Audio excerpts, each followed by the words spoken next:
드디어 귀궁이 베일을 벗었습니다. 본방 1화 2화 기대했던 만큼 재밌었습니다. 몇몇 극중 인물은 제외하고요. 하하.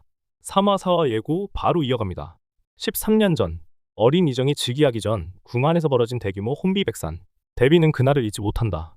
붉은 달이 떠오르던 밤 궁을 감싼 안개는 한 치 앞도 보이지 않을 만큼 짙었다. 하지만 그 안개는 단순한 날씨가 아니었다.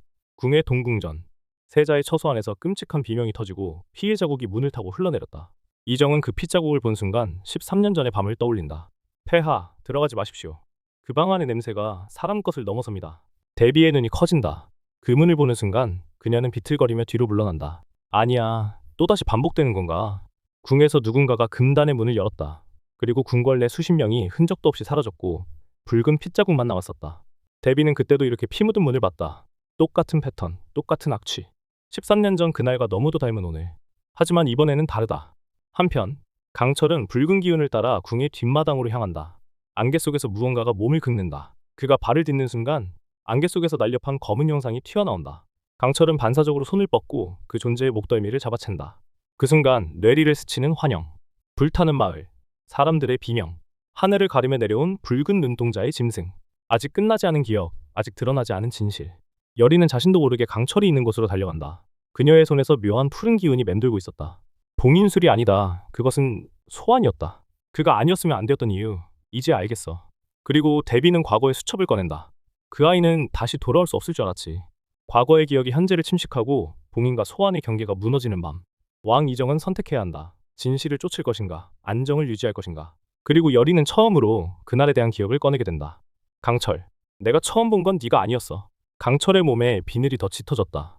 무언가가 그를 향해 다가오고 있었다. 본능이 경고하고 있었다. 오늘 밤 궁이 뚫린다. 왕 이정은 대비를 찾아간다. 그녀의 방엔 소경의 남자 무당이 곁에 있었으며 오래된 부적과 금으로 박힌 병풍이 가득하다. 전하, 궁이 다시 열렸습니다. 하지만 이번엔 우리가 감당할 수 없을지도 모릅니다. 대비의 얼굴엔 공포가 서려 있었다. 13년 전 그날 그녀가 단 하나 살아남게 만들었던 존재. 그것이 다시 깨어나는 걸 느꼈기 때문이다. 한편 여리는 궁의 금단지 깊은 곳으로 향한다. 그녀는 할머니가 남긴 편지를 읽는다. 네가 끝내야 할 존재는 밖이 아니라 네 안에 있다. 그녀는 알 수 없는 해독문을 풀어내고 오래된 봉인술을 재현하려 한다. 강철은 그녀를 따라간다. 나 기억이다. 그날 내가 너를 놓쳤어. 내가 승천하는 모습을 본 아이. 여리는 놀라지만 더 이상 피하지 않는다. 이번엔 내가 널 지킬게. 그리고 그 순간 궁의 서쪽 담장이 무너지고 검은 형체들이 궁 안으로 흘러든다. 팔척기가 아니다. 그것보다 더 깊은 어둠. 혼을 갉아먹는 나락기가 깨어난 것이다. 왕 이정은 대궐 안에서 직접 검을 들고 나선다. 이 나라의 왕은 결코 도망치지 않는다. 강철, 여리, 이정. 각자의 운명이 교차하는 밤. 어둠은 가까워지고 선택의 순간은 다가온다. 봉인할 것인가, 함께 갈 것인가. 윤갑의 몸에 깃든 이무기 강철. 기억을 지닌 채 깨어난 그는 자신이 인간이 아니라는 것을 누구보다도 잘 안다.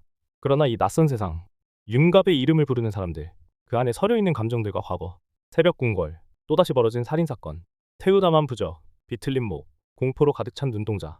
그 현장을 바라보는 여리. 그녀는 짙은 어둠 속에서 들려온 익숙한 속삭임에 숨을 멈춘다. 팔척기는 아직 이궁에 있다. 부적이 타오른 자리에 남은 진기한 무늬. 팔척기의 기운을 추적하던 여리는 정체불명의 영을 감지한다. 경기성마저도 그의 손길에 반응하며 울부짖는다. 여리는 혼란스럽다. 내가 강철이를 믿을 수 있을까? 하지만 더 이상 혼자서 싸울 수는 없다. 강철의 힘을 빌려야만 윤갑의 혼을 되찾을 수 있다. 윤갑, 당신의 혼을 반드시 되찾을게. 살수기는 경고한다. 윤갑의 혼은 이미 팔척기에게 삼켜졌다. 구하려면 또 한 번 의식을 열어야 한다.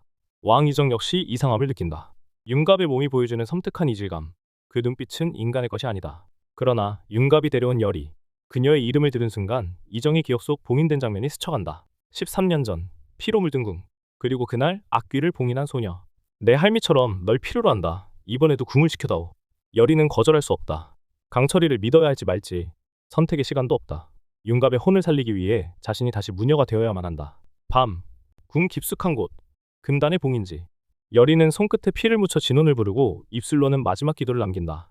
나의 피로 혼을 불러낸다. 돌아오라 윤갑. 그 순간 짙은 어둠 속에서 무언가가 그녀의 목소리에 반응한다. 그러나 그것은 윤갑이 아니다. 그것은 팔척기가 아니라 더 오래된 존재였다. 그날 밤 강철은 조용히 일어난다. 그는 여리의 피를 본 순간 이무기의 본능이 다시금 피어오르기 시작했음을 느낀다. 너는 나를 부른 거야. 검은 비늘, 푸른 불꽃, 고요한 눈빛. 강철은 처음으로 본능과 감정을 동시에 느끼게 된다. 그리고 여리를 바라본다. 그녀가 나를 본다면 날 두려워할까? 아니면 기억할까? 밤이 끝나지 않는다. 궁 안의 짙은 안개 속 금단의 봉인지에서는 아직도 누군가의 숨소리가 맴돈다. 열의의 부름에 응답한 존재는 융갑의 혼이 아니었다. 붉은 안광과 뱀의 혀를 가진 그림자. 그것은 천년 전 대궁에서 봉인된 또 하나의 이무기였다. 열의의 정신은 혼미해지고 봉인의 경계가 무너지기 직전. 강철이 그녀 앞에 나타난다. 팔에 감긴 푸른 비늘. 이무기의 힘이 완전히 각성된다. 넌 지금 무서운 걸 깨웠어. 강철은 봉인의 경계를 되돌리려 하지만 봉인지에서 흘러나온 검은 기운은 이미 궁 전체로 퍼지고 있다. 그날 밤 궁궐 곳곳에서 비명이 울린다. 문지기, 시종, 의녀까지 하나같이 눈동자가 붉게 타오르고 입을 다문 채 정적 속에 사라진다. 왕 이정은 비밀리에 수색대를 풀고 사건의 중심에 열의가 있음을 직감한다. 그 아이가 봉인을 열었다고? 그러나 열의는 침묵한다. 그녀는 자신의 피가 또다시 재앙을 불러왔음을 알고 있다. 강철은 열의에게 묻는다. 왜 내 힘을 원했지? 날 믿은 거야? 열의는 고개를 젓는다. 아니, 믿은 게 아니라 필요했어요.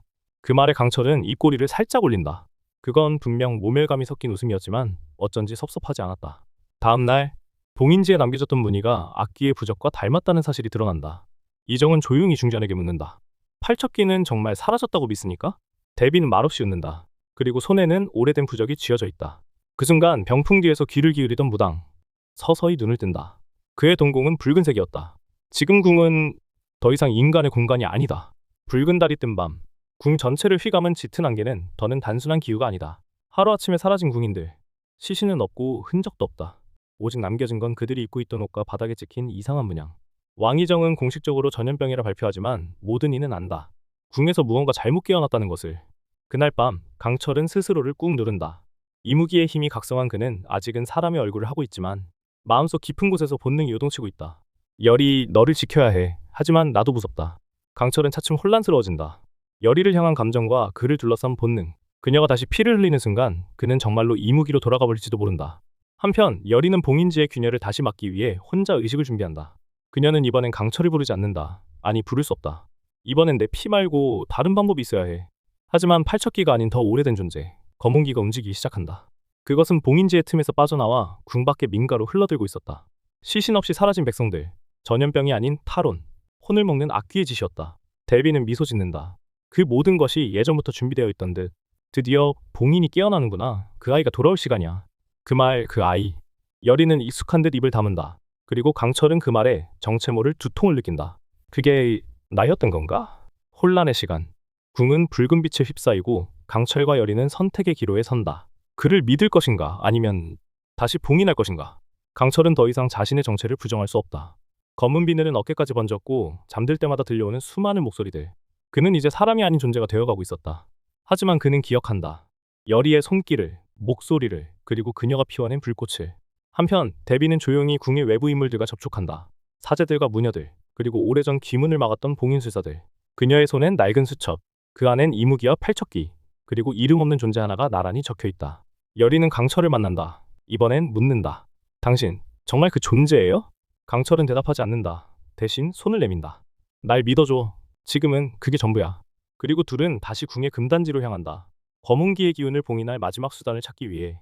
그곳엔 오래된 거울 하나가 놓여있다. 강철이 거울을 바라보는 순간 거울은 깨지며 과거의 장면을 투영한다. 어린 강철, 사람과 이무기의 혼혈, 그의 탄생을 막으려던 사제들, 그를 구한 무녀, 그리고 죽음. 강철은 무너진다.